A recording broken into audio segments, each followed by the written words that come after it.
Believe it or no, in present time, Schalke are not doing too great and are 6 points adrift from the relegation spots in the second tier of German football. So I decided to take charge of Schalke back in the 13-14 database, which was created by MrTini23 inside a Football Manager. Back when Schalke were one of German football's elite sides competing against a Pep Guardiola Bayern and a Jurgen Klopp Borussia Dortmund. I aimed to build a side in 5 years to try topple the two giants. Let's get into it. Welcome to our first season in charge of Schalke out of 5 in the 13-14 season. Our ambitions for this season, according to the board, are to finish in the top 4, reach the knockout stage of the Champions League, and reach the latter stage of the Cup competition, which is to finish in the quarter-final. To achieve this, we have $2.5 million to spend, which isn't a whole lot, but we do have some very talented players at the club and a few players we might want to look to move on. Let's look at some of the talented players first. Wearing the number 10 shirt, we have a 19-year-old Julian Draxler as a senior German international. 3.5 stars current ability, 4.5 stars potential. This man, if we can keep him around, the academy graduate, should be the heartbeat of this Schalke team for the entire 5 years. Looking like he'll occupy the number 10 position this season, Kevin Prince Boateng, the versatile, commanding, industrial midfielder at 26 years of age, looks like a very solid option, joining in the summer for $10 million from AC Milan. The best player at the club according to coaches, albeit when I look at attributes I really don't see it, Jefferson Farfan. 4 stars current ability, 4 stars potential, a 28-year-old winger's been at Schalke for quite a few years at this point, so we'll try make it work. Albeit I think it might be an advanced forward position as he's the only forward that we have that can play up front. That's a little bit of pace. In midfield, we have a man that I want to play every single game that I can, an 18-year-old Leon Goretzka with 2.5 stars current ability and 4.5 stars potential. Hopefully to be our deep line playmaker for many years to come, has joined this summer from VfL Bochum for 2.3 million. The best out of the lot for our centre halves is Benedikt Höwedes. 25-year-old German international, does have Real Madrid sniffing about him, but 3.5 stars current ability, 4 stars potential, incredible attributes for a centre back, and has been at Schalke his whole career. Partnering will most likely be Marco Reus, as he has a 3 stars current ability and 5 star potential, so again some incredible attributes for a centre back, albeit he also does have Napoli sniffing about him at 21 years of age. Another key man that could develop in our backline is said Klasnic, albeit he might not be ready just now. 20 years of age, he can play all across the backline, defence, midfield, 2.5 stars current ability, 4.5 stars potential, incredible physical and mentals, albeit not there technically. We might look to loan him out this season, try getting some first team football, and potentially play Christian Fuchs over him as our left back for now. Finally, the best out of the lot of our current crop of goalkeepers looks to be Lars Unerstil. 2.5 stars current ability, 3 stars potential, a 22-year-old goalkeeper is pretty distinctly average, but the best out of the bunch. Timo Hildebrand looks far too old that we definitely won't be moving on this summer, considering he doesn't have any room to grow and is not good enough regardless. Meanwhile, Ralph Farman was on the transfer list as soon as I came through the door, and I'm not looking to change it considering he looks pretty poor. In terms of squad in general, the striker position, there is Huntelaar under contract, looks like one of the best strikers in the division, but I don't think he's quite there technically to be able to bring others into play, and I think if we play him up front, he'll be the only man scoring goals for us. Which I think, considering the gap between us and, for example, a Dortmund led by Jurgen Klopp with Lewandowski and Aubameyang and Mkhitaryan and Marco Reus all under contract, along with a Bayern Munich who are managed by Pep Guardiola with star names like Thiago, Mario Götze, Thomas Müller, David Alaba, Neuer, Ribéry, Javi Martinez, Schweinsteiger, Lam, Robin, Toni Kroos. We're going to need goals coming from all over the pitch to be able to beat all the teams below us and try finish in the top 3. And Huntelaar playing as our striker probably means that he is going to be the only goal scorer in the team, which I don't think is going to be enough for us to finish in the top 3 considering the other players that we have in the squad. Other strikers include Adam Slazai, who looks incredibly average for a level we want to be at, albeit he's joined the summer for Mainz for 6.75 million, so he'll have to stick around as a backup striker. And the man we're probably going to look to offload is Chidan Obasai, who has 3 stars current ability, 3.5 star potential, a fast Nigerian attacker and play on the right and through the middle, albeit has 8 finishing, 5 positioning and 7 natural fitness, so I don't quite fancy him to be able to take our team to the next level. At wide, you already know all of our possible attackers apart from Christian Clemons. The 21-year-old German youth international has 2.5 stars current ability, 3.5 star potential, looks pacey and good on the ball and will be a very good backup for us this campaign. In the middle of the pitch we have a lot of options, with Dennis Hagu who's probably more of a backup left back for us, looking very good technically, mentally and physically, on loan from Hamburg with a 3 million buy option. Marco Hoger will probably look to sell if we get a bid for it. We probably won't force him out as he's 23 years of age. Roman Astuter I'll probably keep around for at least this season as he provides cover at the centre of the pitch and at centre back. Jeremiah Jones I don't see any to keep around at 31 years of age. Doesn't look any bit better than Goretzka, and with that type of transfer value, I think we'll cash in now and try sign a few players this summer. And Anthony Anan's already on the transfer list here, and I think we'll keep it that way as he's on 24.5 grand a week at 26 years of age and doesn't quite look good enough for where we expect Schalke to be. Left back, you already know about Christian Fuchs and said Klasnic, as long as Dennis Ogo can play in the centre of the park. Centre back, we not only have Höwedes, we have Felipe who's joined this summer from Borussia Dortmund for £850,000. He looks a respectable Bundesliga centre-back. Marco Reus you already know about, of course. Meanwhile, there's also Joel Matip, who has an incredible transfer value, who can be a very good centre-back. He'll probably partner Howardez a lot of weeks as well, along with Gyökeres. Although at right back, I don't fancy any of the options, as Yoshida looks the better of the two. The 25-year-old senior Japan international will probably look to move on, albeit he could be good enough as he has a bit of pace. But I think there's better options out there. Meanwhile, Tim Hoogland is just absolutely no chance he's getting the team at 38 grand a week for such a distinctly average Bundesliga defender. We have enough good centre-backs, so I don't feel the need to keep him for centre-back cover. We'll just look to be able to move him on this summer. And you already know about the goalkeeper situation. In terms of the season preview, the media expect us to finish third, albeit be quite a bit away from Borussia Dortmund and Bayern Munich. When no players in the Dream 11, it's going to be a pretty difficult season as we're matching up for the top 4 battle with a Bayern Leverkusen that has Heung-min Son leading the line. Anyway, let me meet back up with you once we're over with this transfer window, see where all the players land, see what players we managed to bring in, and go from there. Welcome to the end of the summer transfer window in our first season. Some very sad news to report that Rafinha's move to Schalke that we tried to get to be our new star right back has fallen through as Bayern Munich just dragged their heels in the paperwork. We tried to have the man return to Schalke who had a spell here previously, but wasn't to be. We'll try to revisit the move in January if the opportunity presents itself. Although that doesn't mean it was a disappointing summer, as there was a lot of moves for us to catch up on. Leaving the club, we had Klaas-Jan Huntelaar who went to Arsenal for 12.75 million. We got a 2.4 million bid for the oldest goalkeeper at the lot of Timo Hildebrand. Jeremiah Jones is the first of the Schalke midfielders that go to RB Leipzig for 2.1 million. Also joined by Marco Hoger, who goes to RB Leipzig for 2.1 million. Ralph Farman, our third choice goalkeeper, makes a move to Hamburg for £2 million.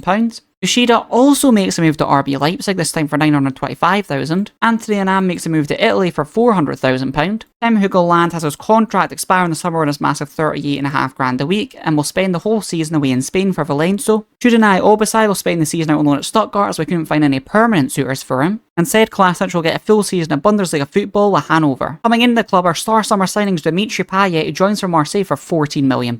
Meanwhile, new backup goalkeeper David Yedel comes in for just £245,000 from the Bayern Leverkusen transfer list. Patrick Oakes is the new right-back option who was going to be back up to Rafinha but will now have to play every single minute for the next 6 months, comes in from Wolfsburg's transfer list. Robert Tasic was just here to make up the numbers as we loaned out Klasnic as another midfield option, comes in for just £145,000 from Hamburg. An emergency backup forward comes in from the second tier of Bundesliga as Nicolas Farina can cover the left-hand side and the right-hand side and through the middle if need be. The first of the two strikers we signed to try replace Huntelaar was Alvaro Morata on loan from Real Madrid. He's fast, he's got a little bit of pace about him, and we hope he will make an impact at the Bundesliga. He has 3 stars current ability and 4 stars potential. Sergio Roberto comes in the partner Goretzka in the middle of the pitch, the box-to-box midfielder, 3 stars current ability and 4 stars potential. Timo Horn is the new first choice goalkeeper, 3 stars current ability, 4 stars potential for 3.8 million from FC Cologne. And Paulo Dybala on deadline day comes in as cover for the striker position, number 10, and the left-hand, right-hand side of the forward line. 2.5 stars current ability, 3.5 stars potential for £7 million from Italy. What do these additions mean for our start of the season? Well, we're completely undefeated, won 4-1 in the first round domestic cup competition, 3-0 in the first league game this season, and away 0-0 draw at Hamburg. We've also got our Champions League group, which can only be described as the absolute group of death. Matching up against Real Madrid, Man United and AC Milan in our current Champions League group, the club's ambition of making it to the knockout stages looks pretty difficult this season. In terms of league standings, we currently stand at 6th position of the Bundesliga, while Bayern Munich have had a perfect start with 2 games and 2 wins and +8 goal difference. With the new summer signings at the club, this is how we're likely to line up for the majority of the season. Farfan leading the line when Morata's not available and Dybala's there. If he is, then he'll probably move to the right-hand side, Payet will go for the middle, and when we both the box-to-box, Goretzka deep-lying playmaker. Christian Fuchs is likely to be the left-back, who'll go flying forwards with incredible technical attributes, albeit he only has 9 tackling. Matip and Howardez can be the centre-back partnerships, with Felipe able to play there, and, albeit he's injured, Gyökeres will hopefully play a good portion of the campaign, but he is out for 7 weeks to 2 months. Patrick Oakes is the only natural right-back we have available. Benedict Howardez can play there, but not to a very good level. And Timo Horn will be the starting goalkeeper for the entire campaign. With these new signings, how do we manage this season? Well, there's only one way to find out, so I'll meet you at the end of the season.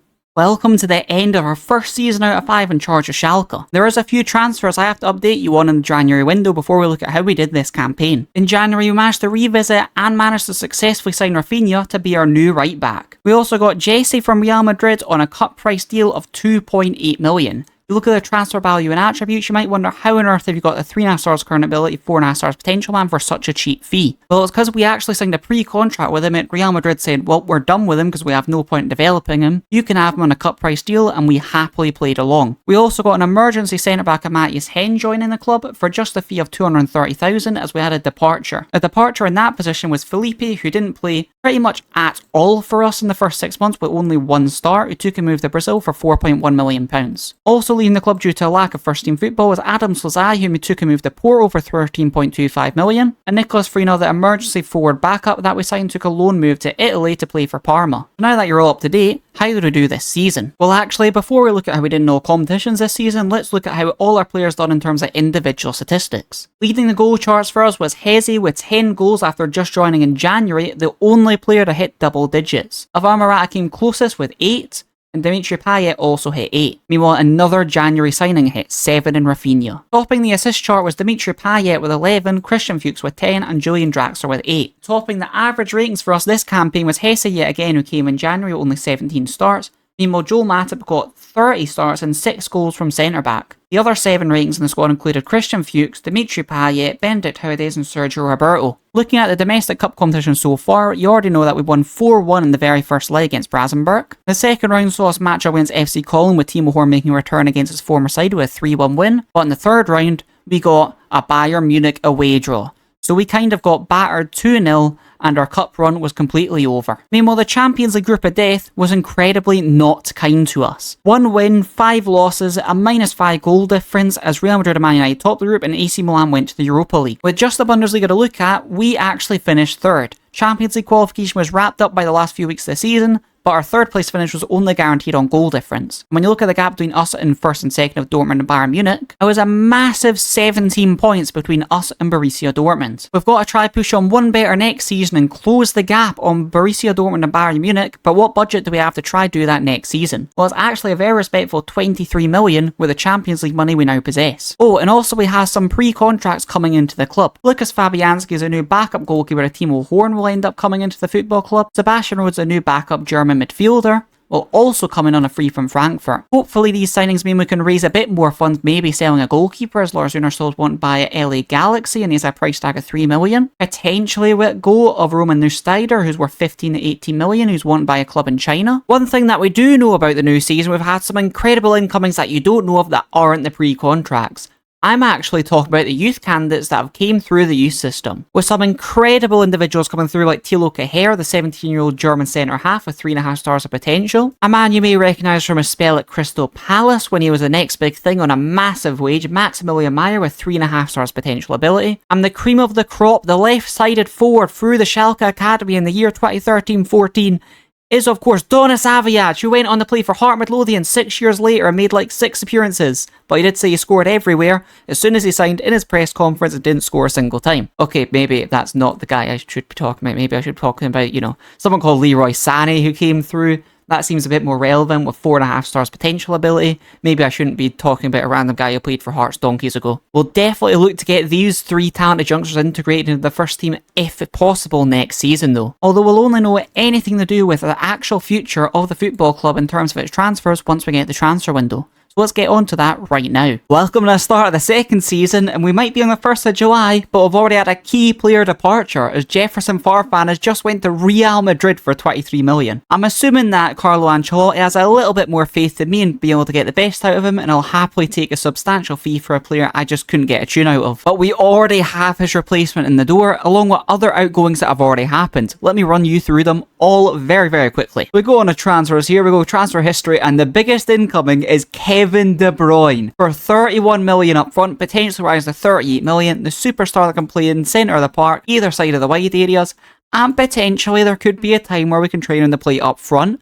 I mean, he's only 23 years of age and 16 caps for Belgium. I think there's time to be able to have him be a full utility star man of the Bundesliga in face of Schalke. Albeit that's the only incoming so far. There's been some massive outgoings so far as well in terms of the fees that have been paid. We also got 12.25 million for Roman the Shooter because we didn't really have a need for a backup German centre mid that can cover defence midfield. because Sebastian Rode came in on a free transfer. The right back of last campaign, who played pretty much every minute for the first 6 months, Patrick Oakes has went to Hamburg for 1.3 million, exactly how much we paid for him. Yet another one of our midfielders find themselves going to RB Leipzig for 170,000. It's Robert Tesch, the guy we signed to be a backup when we loaned out Zed Kolasinac. And because we've signed Fabianski on a pre-contract as a new backup goalkeeper, we had absolutely no need to keep David Udell at the club, so he's went to Werder Bremen for a total of 425,000 to probably sit in their bench. All that means that we still have a massive transfer budget of £37 million and £200,000 in the wage budget to play around with. With a very healthy bank balance for the club of 120 million, there's still a few targets that I'd like to get into the club and a few players that we might consider selling. The one I'm currently mulling over the most is Christian Fuchs. As much as he was one of our top assisters for last campaign, he has interest from a lot of English clubs and Saudi clubs, and we also have Zed Kolasinac who's returned, who looks more than capable of playing that left back role for us this season. Oh yeah, and we also changed our formation from having a number 10 and going out to just beat teams on transitions and outscore them, to a more solid structured 4-3-3 with a makeup of a defence midfielder and 2 central midfielders being a box-to-box and a number 8. The idea was with this makeup that we can have Kevin De Bruyne crashing into the box and we control games a bit more and actually compete in possession against the Jurgen Klopp Borussia Dortmund and the Pep Guardiola Bayern Munich. The biggest story this window could actually be whether Howardez ends up leaving the club, as I've had to promise Howardez that you'll get a move if we get a bid of 37.5 million, as he wants to go to a club that's more capable of competing at the top level of football. Anyway, before I meet back up with you at the end of the window, let's go over our goals for this transfer window of what we're trying to recruit. I couldn't be more happy with the goalkeeping situation, although we might look to get a bid for Lars Unerstil, as for 2.5 million for a third choice goalkeeper would be a very nice transfer just to get through the door and get money into the club. Another right back to either compete or go over the top of Rafinha would be great, although Rafinha's more than good enough to play in this division. Absolutely no need for a centre half unless how it is it ends up leaving the club and it's not a position that's key for us to strengthen. We'll wait to see how the left back situation pans out with Christian Fuchs of whether we need to recruit one or not, but I wouldn't say it's definitely a necessity right now. Holding midfield, this is going to be Goretzka's position all day long. Sebastian Rode's a capable backup, but when you consider our other midfield positions, we could probably use another body in there. As much as the front three of Hesse, Draxler and Payet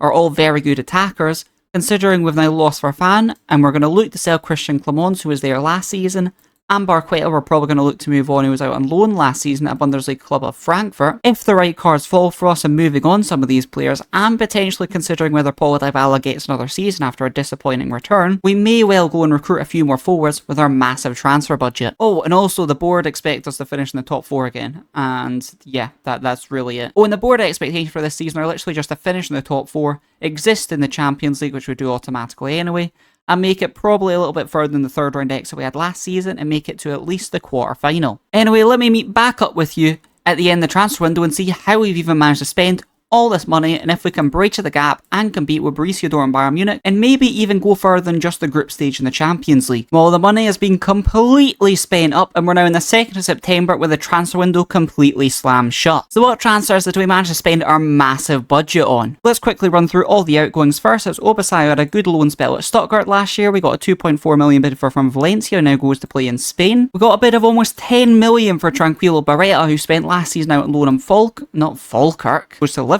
A nice profit on the emergency backup forward we signed last summer for 75,000, as he now makes his way to France for 220,000. We have 4 loan moves for some of our young players, with Marvin Frederick taking the loan move to the Bundesliga 2nd tier, Maximilian Meyer taking a loan out to the Bundesliga 2nd tier as well with Leon Goretzka's former club. Joke Herr is also taking a loan move to the 2nd tier of the Bundesliga. Finally, Leroy Sané, the best of the current crop of youngsters, takes a loan move to go to Freiburg, playing in our division. We also got a fee for third choice goalkeeper Lars Unerstil, who went to Mallorca for 750,000. Backup winger from last season Christian Clemels took a move to the Premier League as he went to West Ham for £4 million. The new signings that you've not yet heard about are Bojan coming in from the transfer list to Barcelona for just 12.5 million, who can cover across the entire front three. João Cancelo comes in for 6.25 million, cover both fullback roles and further forward on the right hand side if need be. 2 stars of current ability, 3.5 stars potential, makes the move from Benfica. Wilfried Zaha comes in as a loan move to cover for the front three as an emergency backup. Star signing of the window by far, and one of the best players in the Bundesliga is now Marouane Fellaini. A new box-to-box midfielder, 6'4", 19 jumping reach, 4 stars current ability, 4 stars potential, looks absolutely incredible, who comes in from Man United for £35 million. Also, Donis Aviaj is on this list. He was one of the youth players that I signed just because of the Hearts pick, because he played for Hearts in real life, and he couldn't get a work permit, so he's had to come in now. So how have we started the season with these new signings? 9 goals in the first 3 league games with a 6-4 win on the opening day, a 1-0 win away from home against Fernberg, and a 2-2 draw at Wolfsburg at home. We've also got our Champions League group, which is a slightly easier scenario than last time, as looked comfortably the best side in the group, facing Celtic, Ajax and Shakhtar Doncaster. Oh, and also those Bundesliga results leave us in 3rd place to start the season, as we'll look to challenge and bridge the gap between the top 2, as Bayern Munich have already started the season flundering, having 2 draws already. Our current strongest 11 looks like this, albeit Draxler is just coming back from an injury, Hauedes has an injury which is between 4 weeks and 2 months, and Bojan also has an injury which has him out for a week. A front 3 that will likely consist of Hesse leading the line, Draxler on the left hand side, Payet on the right, De Bruyne, Fellaini and Goretzka making up the midfield, Christian Fuchs and Rafinha at the fullbacks, Rijekaros and Matip making up the centre-half pair, and Timo Horn as the goalkeeper as always. Let's move ourselves on to the end of the campaign and see how this side managed to get on. Well, the season's all wrapped up now, but I've got so many transfer business to tell you about that happened in the January window. As you'll see on screen now, we got a massive injection by the board in January of even more money to spend. To go along with this massive injection of cash, Christian Fuchs also took a move to Qatar for 26 million. Immediately spent some of this cash on a new left back on Domenico Cristesco. The 28-year-old senior Italian international hasn't really impressed so far, and I honestly might move him on in the summer if an opportunity presents itself. After all said, Kolasinac has done very well this season and looks more than capable of just being the starting left back end of. The biggest signing we've ever made so far is actually Sadio Mane in this January transfer window, who we attracted from Salzburg for 42.5 million. He becomes our new starting left-hand sided inside forward, and Draxler moves into the centre of the midfield 3. Also coming in is Jose Mario Jimenez, who went straight back out on loan to a club in Spain as a new backup defender that will try move out ahead in the summer and have him take up that spot in the squad. Finally, probably the bargain of the window was Willian on deadline day, was on the transfer list at Chelsea, an elite attacker who can also cover the centre of the pitch for the midfield 3 as a number 8, coming in for just 4.3 million. So how did our squad do as a whole this season with this massive injection of new talent into the side? Well, our top goal scorer this season managed to be Hesse yet again with 15 goals and 10 assists. Although Julian Draxler had a far more impressive campaign and was by far the best player at the football club with 14 goals and 17 assists. Also making double figures this season was Dimitri Payet with 14, Bojan with 13,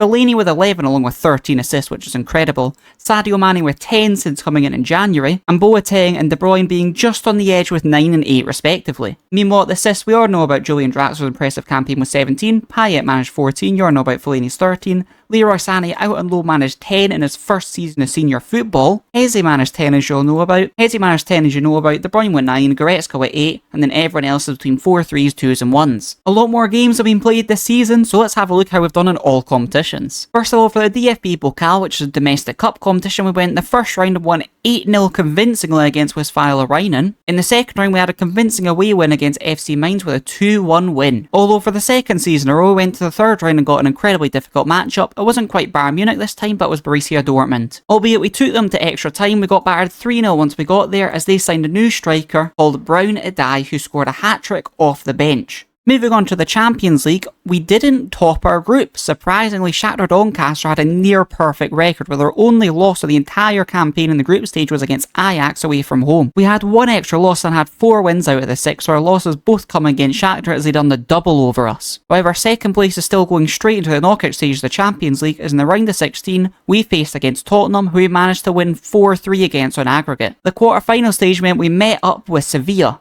who narrowly beat us 3-2 across both legs, with 1-1 being the second leg away from home. That just leaves us with the league now, which we definitely bridged the gap between us and Dortmund, as we overtook Dortmund this season and finished second with 78 points. That's only 4 points behind title-winning Bayern Munich. Albeit when you look at the top goal scorers this campaign in the league, we have no one remotely close to the top pretty much 5, with Iron Robin, Innocent for Freiburg, Aubameyang, Lewandowski and Son pretty much managing almost 20 goals each. Our top goal scorer for the league campaign was Dimitri Payet, who managed 13 goals. Meanwhile, Julian Draxler swept the top assist mark with 16. With the quarterfinals of the Champions League made and a respectable second place finish inches away from a title, the board have backed us with a massive £52 million to spend and 400,000 in the wage budget to play with. But we've already made some massive additions that could easily see us compete with Bayern Munich for a title and push ourselves in the Champions League, so I've signed some pre-contracts. 2 massive pre-contracts, to be honest. Marc-Andre ter Stegen from Borussia Mönchengladbach, who wanted to play in the Champions League, and we certainly took the opportunity to offer him that for free. Meanwhile, even Rakitic wanted to go to a bigger club with the ability to compete at a Champions League level, and he's seen us as a perfect opportunity to do it as he joins them from free on Sevilla and becomes a star midfielder when he comes through the door. Also, Angel Correa is going to come in next season for 6.5 million for his release clause, as we signed him at the end of the January transfer window but couldn't get a deal over the line. The man supposedly has 4 stars of current ability, 4.5 stars of potential, and looks like an excellent man to fill in on our forward line as either the left hand side attacker, the striker, or the right hand side if need be. Meanwhile, in the development centre this year, our youth candidates had some very strong people come through. Mainly Brian Stumpf, who comes with 1 star's current ability and 5 stars potential at just 15 years of age. Boris Tomiak, another towering centre half at 4.5 stars potential. And Hadji Wright, an American superstar striker with already £10 million of transfer value and 5 stars potential. And now let's get to the start of the transfer window and see if we manage to get any business done early on, see what our goals are for next season, and adjust ourselves accordingly for our squad. That's the 3rd season just begun as we've hit the 1st of July, so let's have a look at the new goals for the upcoming campaign, which is to reach the top 2 of the Bundesliga, the knockout stage of the Champions League, and at least the semi-final of the domestic cup competition. Although if we look at our transfer budget, it's already grown even more to 70 million. That must mean there must be some, maybe incomings, but definitely outgoings. Leading the departure list is the high-profile sale of Kevin Prince Boateng to Manchester City for 28 million. We've signed a lot of talented midfielders and forwards, and the opportunity to cash in at the 28-year-old was too good to turn down. A surprise outgoing is Rafinha, the man who we signed just 18 months ago to be our star right back, making the move to Liverpool for 10.25 million, as an opportunity has presented itself for a very, very good right back to join the club. Also leaving the club is Sebastian Rode, taking the opportunity to go to Saudi Arabia for £7.5 million, as he wasn't quite happy with the football he was getting with 1 star and 16 sub appearances after joining for free. Anyway, coming into the club, we all know about Marc-Andre ter Stegen, who's a world-class goalkeeper who joined us for free. We also already know about Ivan Rakitic, a world-class central midfielder who's already one of the best at the football club. Angel Correa we also all know about as a utility forward man coming in with 3 stars current ability, 4 stars potential. Finally, our big right back signing is actually Lars Bender, albeit he can't actually play there yet. 4 stars current ability, 4 stars potential. The 26-year-old comes from Leverkusen for 47.5 million and already has a transfer value of 100 to 110 million. With stats like 18 tackling, 17 marking, incredible work rate and mentals, along with some superb physical stats, we want him to be a lockdown defender on the right hand side so we can have a very attacking option on the left. A high profile departure this window was Bendit Tauades, who forced his move to Real Madrid for just 11 million. Managing only 19 starts last campaign, he was absolutely littered with injuries. We definitely took the opportunity to cash in and maybe try signing a new centre back this window. So with our £70 million to spend, what are we looking to bring into the football club? Well, from this point, I think we need to target some star footballers who just walk into the starting 11. Lars Bender obviously plays the right back position for us as we'll trade him throughout all of pre-season. Potentially a star centre half needs to come over the top of Joel Matip and INCREDIBLE. Meanwhile at left back we want someone to come in over the top of Sead Klaesnes as an attacking wing back while we also try and move Domenico out of the football club. The midfield 3 has never looked better and we probably won't look to do too much upheaval to it as we've got Rakitic coming in to compete for a place as well this season. As much in the forward line, Draxler is going to play nearly every single minute on the left hand side and Payet's going to play most minutes on the right hand side. The man who plays up front is definitely up for debate. We might try signing a star number 9 to play up front this season as we really need someone that can catch up with Aubameyang, Lewandowski and Mario Götze of the strikers of the teams that we're competing with at the top end of the division. As we definitely need a striker that's of the calibre of Heung-min Son, Aubameyang and Lewandowski and Mario Götze, who are all at clubs that are competing with us at the top end of the table. And now let's get to the end of the window and see what we managed to muster up with our massive £70 million to spend. The 1st of September has just been reached and the transfer window is slammed shut yet again, as the 3rd summer transfer window of our campaign of the 5-year challenge of Schalke is now up. What transfers did we make with a massive 70 million we had to spend? Albeit one of the big battles this summer was keeping Draxler at the club. We had clubs coming in for £100 million packages to try steal him off us, but thankfully we managed to get him to sign to a new contract of £110,000 a week. The biggest outlying transfer you'll immediately notice is Dimitri Payet went to Real Madrid. £42 million. As soon as Real Madrid came sniffing, he wanted to go, and standing in his way would have been pretty foolish. Another big name departure is Marco, who goes to Benfica for £30 million. Meanwhile, Sani returns to Freiburg on loan to try repeat his last season and try get himself further developed to get himself inserted into our first team plans. Domenico Crasesco, our left back we signed 6 months ago, was immediately sent to Barcelona for pretty much the exact same fee. Marco Reus gets another loan spell, this time to Atalanta. A permanent fee comes in for Lucas Fabianski as he now goes to Juventus, as we've got Ter Stegen now, so Timo Horn could just be a backup goalkeeper. Oh, and Paulo Dybala, we've completely just cut ties with him at this point. It's not happening. We gave up him in January. We sent him on loan to Werder Bremen in the Bundesliga. He disappointed there too, only managing 3 goals in 18 appearances. So we've sent him on a confidence-building loan to River Plate, where he's managed 3 goals in 4 appearances, and hopefully we can sell him on for at least a portion of the fee that we paid for him when we come to next summer. Although it may be a January exit for Dybala on a permanent deal, as his loan expires at River Plate at the end of December. So with such massive fees coming in, you'll also notice we've spent nearly 200 million. So let's get on with all the signings that we've made. The first new man that you won't know is David Luiz, who we signed pretty much a week after I last checked in. Easily comes in as one of the best defenders in the division. He just looks incredible in his attributes. He comes in for £41 million from Chelsea after he was on the transfer list. He'll most likely be partnering Joel Matip for the upcoming campaign. We also managed to pick up our star left back as Luke Shaw joined from Southampton for just £45.5 million to be that attacking left-hand sided wing back. Michael Dawson came on a free transfer as the former Spurs and England international defender comes in to replace Gyökeres as a backup centre-half. Also means I will stop pronouncing the Gyökeres' first name, as I'll probably pronounce it about 4 or 5 different times at this point. Arguably the biggest signing that will ever be made in the save, however, is a deadline day edition of the new king of Schalke Football Club, Luis Suarez. If there's ever going to be a striker that's going to score goals in the league for us, it's going to be this man, as he comes in for £58 million from Liverpool. The only reason we managed to pick him up is he basically refused to play for Liverpool and demanded a transfer on deadline day. This is because Liverpool have had a very poor start this season, around the bottom 3 of the Premier League. Oh, and also last season they missed out on European football, finishing 7th, so he also wasn't very happy about that. Also coming on deadline day is Doria, on loan from Arsenal. The young Brazilian centre-back looks very, very talented, albeit will just be coming in as an emergency backup defender. The final move we made on deadline day was yet another defensive loan emergency backup, as Javi Manquillo came on loan from Atletico Madrid for $235,000 for the whole season. With these new additions, we've had a flying start to the season, winning 2 and drawing 1, scoring 11 goals in the process.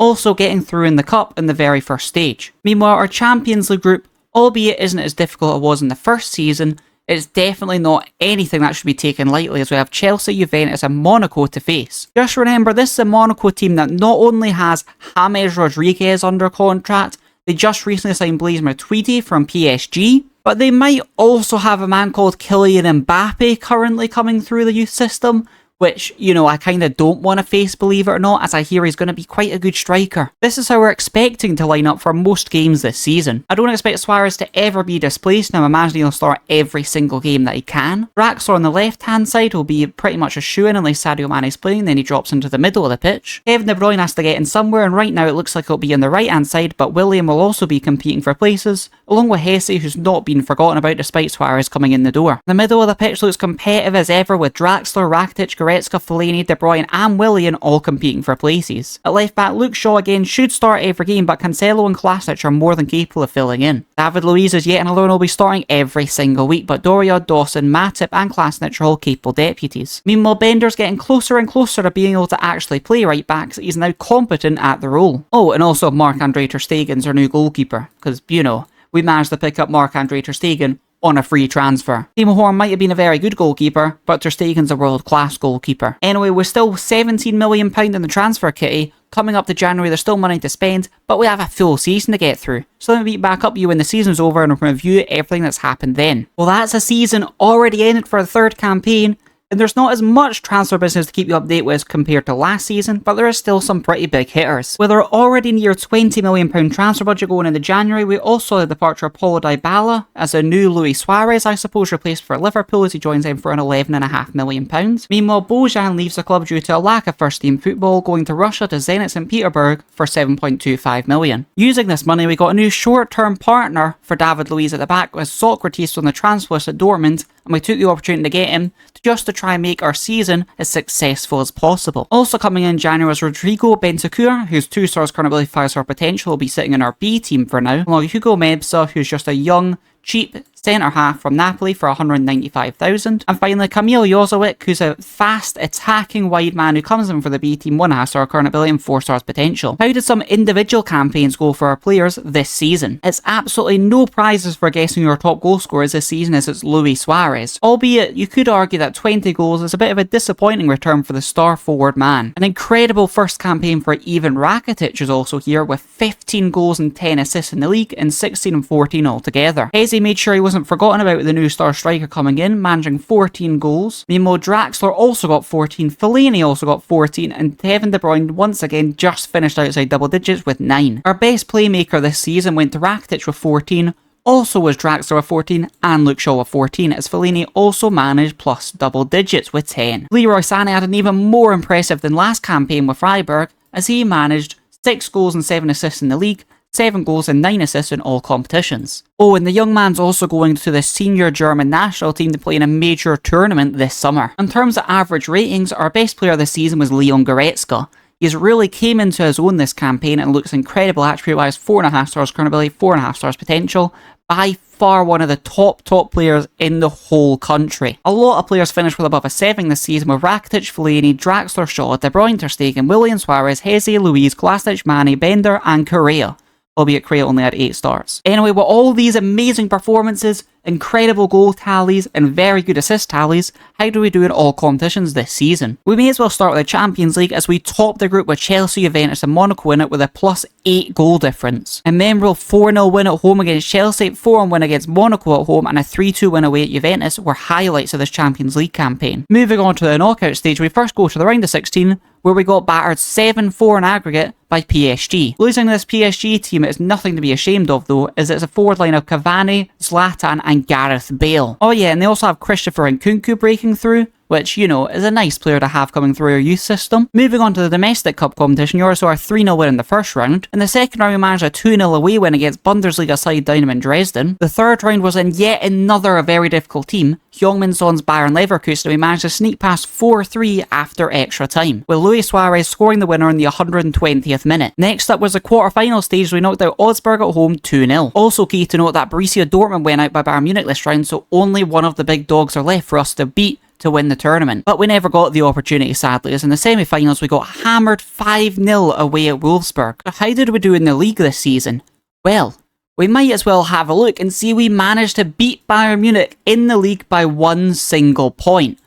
86 points to Bayern Munich's 85. Somehow managed to do this with absolutely no one in the top goal scorers with above 20. Rakitic did manage 16 to be fair in the league, but there's no Suarez to be seen, as Hesse has 12, Draxler has 11, and Luis Suarez right at the bottom of the list only with 11. Winning the division also means we finally have some players make their way into the Dream 11, with Luke Shaw, Leon Goretzka, Julian Draxler and Rakitic all making the cut. Making yet another Champions League knockout stage, making it to the semi-final of domestic cup competitions and winning a league, we managed to get a massive 63 million to spend this summer. We've not quite got Rakitic or Ter Stegen coming in for free this season, as we just have a few players for the Schalke second team coming in, but we'll meet you at the start of the next season to see how we plan to spend all this cash. Welcome to the start of the 4th season, where we're going to look to retain our Bundesliga title, push further in the Champions League and maybe even win a domestic cup. Although those two domestic objectives, the league and the domestic cup, may have just got a lot easier, as we look at the Bayern Munich job, and bam, it's available because Pep Guardiola has finally left the club, taking up a position at Juventus. Finally, I don't have to deal with him anymore, as he makes the Bundesliga so difficult. But that's not all the big news that's happened so far, as we've made one very big transfer. That's pretty much the only transfer I aim to do this entire window. That transfer is a new centre back. Mattia Nestajic is a 23-year-old centre-half from Manchester City, coming in from £92 million. Albeit the player was unhappy and wanted to leave, Man City were not budging on their price tag for the young man. Comes in as easily our best centre-back, and will partner David Luiz as we try build a Bundesliga and Champions League winning side. To try take a load off Luis Suarez, we signed a new striker called Lautaro Martinez from Racing Club in Argentina to just be a backup to him, so he doesn't have to play in the league and Champions League every single week. Also coming into the club is Thomas Huscherwood, who's a centre-back for the second team, and same again for Felix Götze, who's a centre-back for the second team, both coming in from Bayern Munich for free. Leaving the club is Matthias Henry, who is an emergency centre-back we signed many moons ago for 230,000, goes to Borussia Mönchengladbach for 275,000. There may still be 24 million to spend, but I'm not really looking to make any more big changes to this starting 11. As long as we can keep a hold of everyone that we have here, we should be set for a successful campaign. But that's the key part. We need to make sure we keep Julian Draxler, that we keep Luis Suarez. We keep names like Luke Shaw, David Luiz, Kevin De Bruyne, Marouane Fellaini, Rakitic, Goretzka, Ter Stegen. There's so many star names that are in our squad that we have to keep a hold of. We also need to make a decision on Leroy Sané.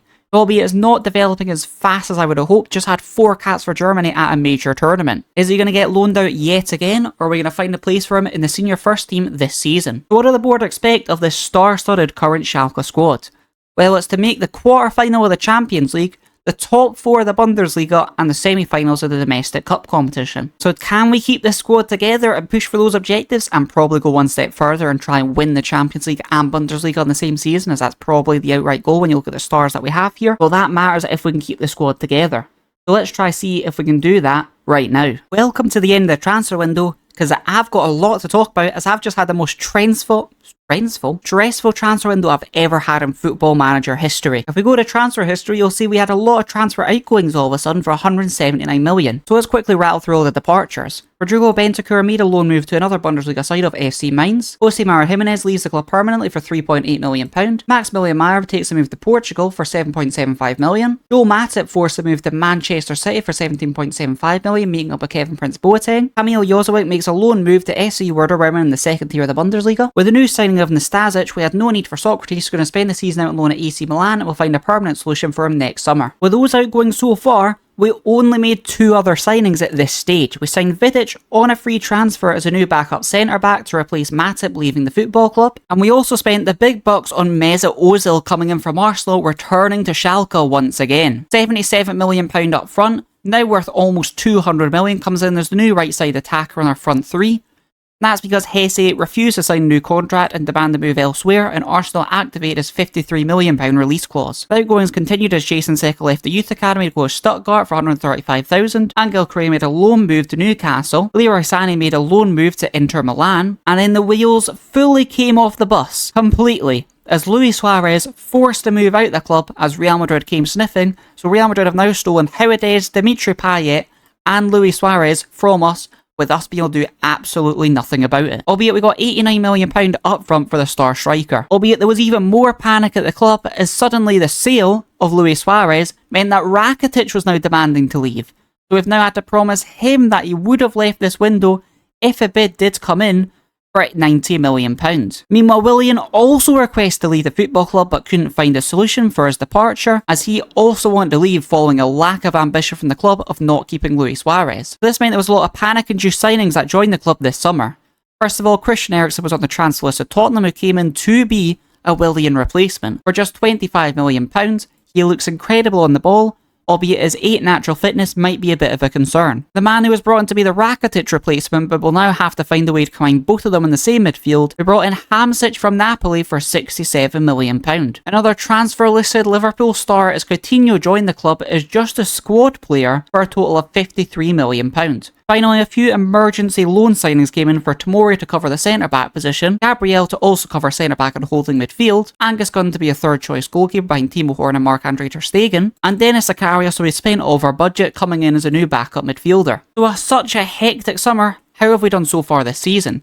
Well, we've won every single game, including a win in the Super Cup against Bayern Munich, so we already have 1 trophy on the board. Sadio Mane scoring a 90+2 second winner after Bayern Munich scored an equaliser 90+1 was a very, very big moment. Meanwhile, our new star centre-back duo of David Luiz and Nastasic only conceded 1 goal across the first 3 Bundesliga games, while we also scored 9. We also made it through in the domestic cup first round with a 3-0 win over Paderborn. Our Champions League group this season looks doable to get out of, with Arsenal, Valencia and Slavia Prague making up the teams. In terms of league standings, Bayern Munich are still top division despite not having Pep Guardiola in charge. they've hired Andre Villas-Boas coming in to manage the club. With all three of the Bundesliga elite sides of Bayern Munich, Schalke and Dortmund all winning their first 3 games. Can we find solutions to keep everyone happy in this very large attack-minded squad? Will we have massive exits happening in January with players not getting the playtime we want? Will we lose our Bundesliga title with no new star striker to lead us, and Lautaro Martinez having to take the role as a 19-year-old Argentinian? Will we be able to push on the Champions League with our new centre-backs of the Sazic and David Luiz and Vidic's backup? There's a lot of questions for this season.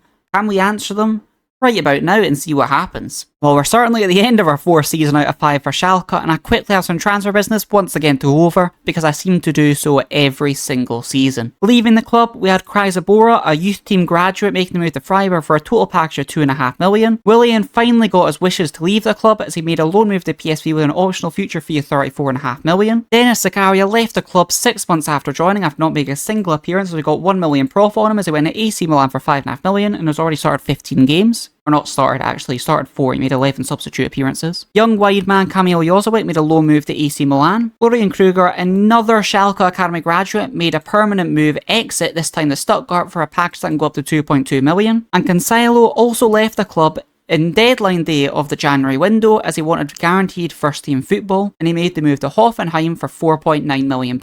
That can rise up to 6.5. Coming into the club in January had Luca Pellegrini as a new backup left back following the news of Cancelo wanting a move. Giovanni Simeone helped take hold of Lautaro Martinez as the 21-year-old Argentinian senior international came in as a backup striker. Finally, Emerson Royal was signed to fill the gap that João Cancelo left at right back. The 18-year-old Brazilian came in from the Brazilian leagues. So after going over those transfers, let's have a look at how our squad actually did this season in terms of individual statistics. Our top goal scorer of the campaign was Lautaro Martinez, who managed 24 goals. Goretzka then managed 18, Drax with 14, Kevin De Bruyne with 13, Hamsik and Eriksen both with 11, and Sadio Mane just outside double digits with 9. Leading the trail for assists was Mesut Ozil with 16, De Bruyne with 14, Luke Shaw with 12, Bender with 11, Fellaini and Martinez with 10, and Mane just outside yet again with 9. And the best player on average rating for us this season was apparently Willian, even though it wasn't because he's out on loan, was Leon Goretzka. Anyway, let's look at how we did in all competitions this season. Looking at domestic cup competitions, you all know about our 3-0 away win in the first round of the DFB Pokal. The second round saw us win 6-1 against Magdeburg. The third round saw us get a 3-1 win over SC Ingolstadt 04. We continued our very fortunate run through the competition. In the quarterfinals, we faced Kaiserslautern, which we had a 4-0 win over. The semi-final, we met up against one of the top 2 sides in Borussia Dortmund, where we won 2-0 away from home. In the final, we matched up against Bayern Munich, who beat Wolfsburg 2-0,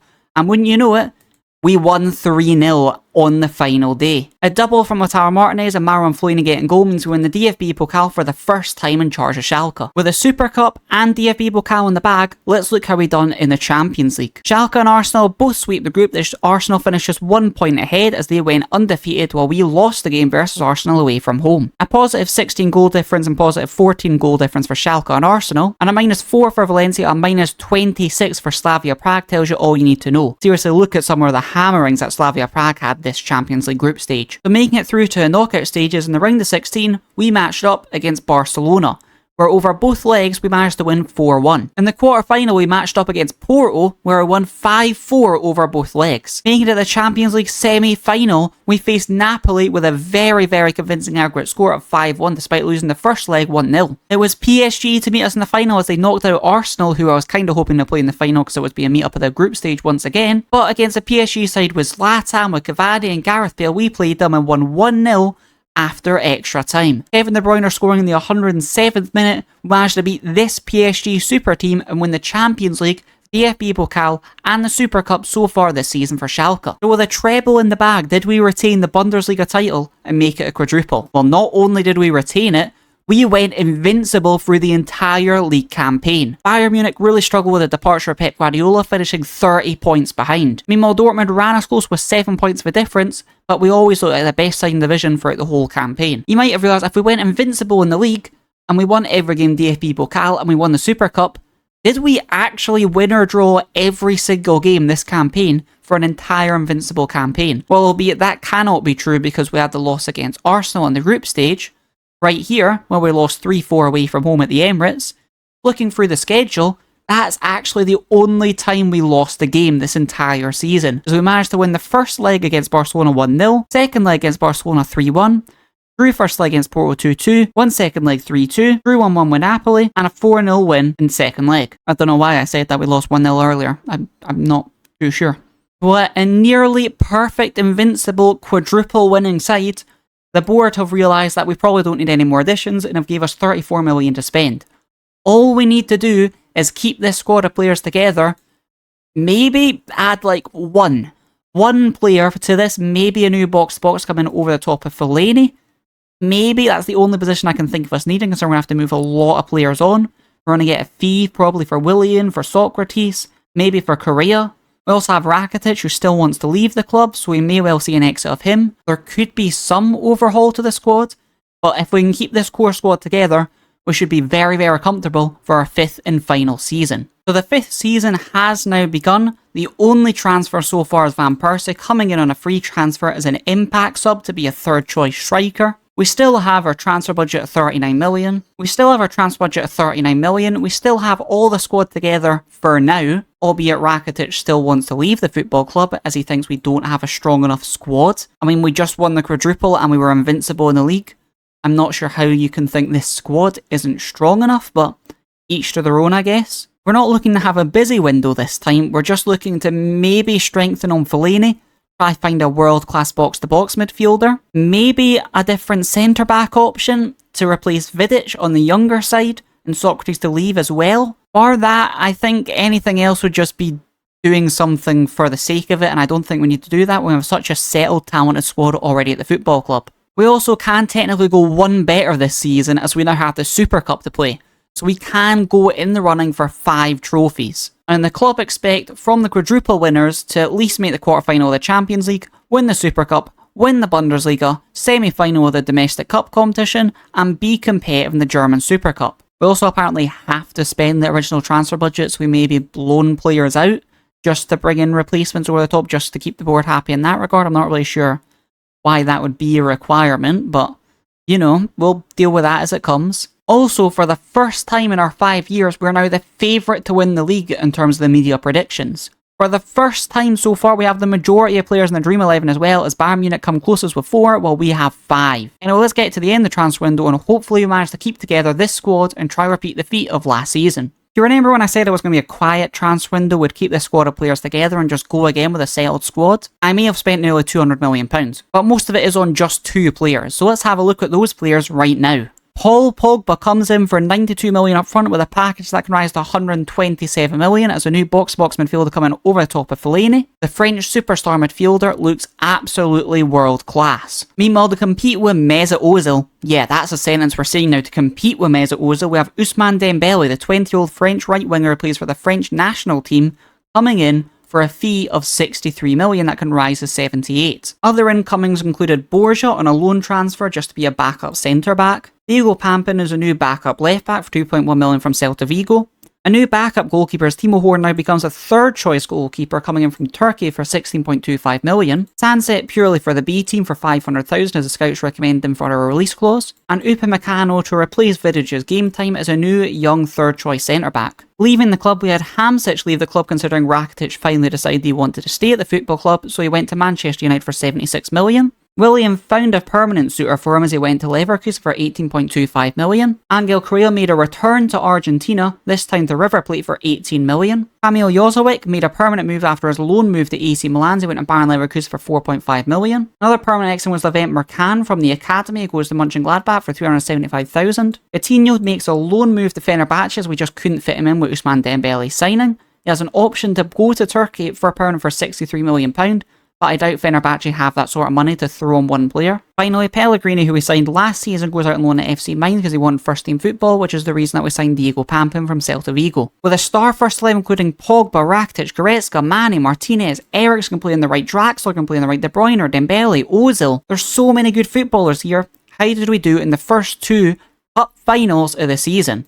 So the German Super Cup actually led to a 4-2 win for Schalke over Borussia Dortmund in the final, so it's 1 trophy in the bag already. Meanwhile, in the Super Cup, we beat Manchester City 3-2, so it's 2 trophies already in the bag. And it's a Man City team with Aguero, Nasri, Will Hughes, Yaya Toure, Gil Clichy, Company, Zabaleta, Joe Hart, Joel Matip. Kevin Prince Boateng not even getting on the bench, James Milner, Fernandinho, David Silva. Although it could have been a big moment to forget for Van Persie if we did lose the lead in the end as he did miss a penalty. So with 2 trophies in the bag, we also started the Bundesliga completely with a perfect record. Scoring 10 goals in the first 3 games, only conceding twice, a perfect record so far. Only us and Bayern Munich possess a perfect record so far. So does this side have it in it to even repeat even close defeats of last season? Well, they already have 2 out of 3 trophies anyway, but I'm sure, you know, a UEFA Super Cup isn't as valuable as some of the trophies we won last season. So can this side repeat the feat of last season and go one further? Now we have an additional trophy already bagged. There's only one way to find out, so let's go to our final campaign with Schalke until the end of the 5th season. For once, I'm coming into an end of season review with absolutely no transfer business to update you on. So let's go right into the individual statistics for our players this campaign.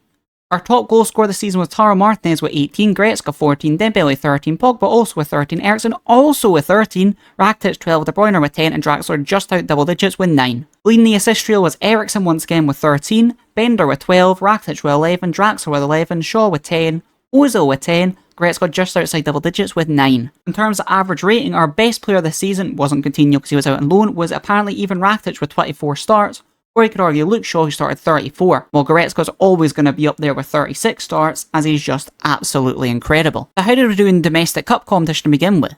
Well, we won on penalties against 1816 Munich in the first round. In the second round, we matched up against SC Freiburg, who we loaned out Leroy Sané to a few seasons ago and won 6-0. In the third round, we saw a 3-0 win against Firth going straight to the quarterfinals. We faced Dortmund and won 2-1. The semi-final saw us meet against Bayern Munich for a 4-0 convincing win. That included a Martinez double and Pogba and Dembele, the 2 summer signings, both getting a goal. In the final, we sweeped an easy win against Union Berlin, 2-0, with an own goal and Goretzka being what's on the score sheet. With 3 out of 5 trophies, how did we do in the Champions League? Well, considering I didn't even say we were drawn against the Champions League last time, we were up against Chelsea, Fenerbahce and Celtic, where we finished second in the group with 13, again losing 1 single game. Well, considering I didn't even say who we had in the group stage last time, if my memory serves correctly, we got Chelsea, Fenerbahce and Celtic. We finished second in the group with 13 points, just like last season, losing 1 single game, this time against Chelsea. Moving on to the round of 16, we matched up against Manchester City, who we beat in the Super Cup, and we've now beat them once again, this time 5-3 over both legs. In the quarter-final, we matched up against Arsenal, who we managed to beat 5-1. The semi-final saw us meet up against Barcelona with a very interesting 11-goal thriller,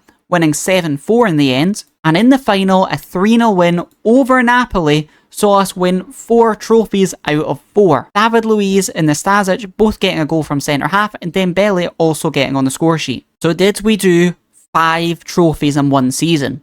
Well, if we press competitions and look at the Bundesliga, yeah we did, by an absolute landslide. We absolutely dominated the Bundesliga, and when you know it, we went invincible once again. 92 points, which is 14 points ahead of Borussia Dortmund, who actually equalled on points to Bayern Munich this season in second and third, and were second on goal difference. Arguably the most successful squad ever in world football, this Schalke team has certainly decided to dominate itself into the top of the German football status. If we were to do another season, we'd be giving 63 million to spend, but let's be honest, even 4 seasons are probably enough with the amount of trophies that we managed to win. We had absolutely no need, especially after winning 5 this season, to prove ourselves any further. So all I can say now is thank you for enjoying the Schalke rebuild, and I guess I'll see you next time because I don't know how to do an outro.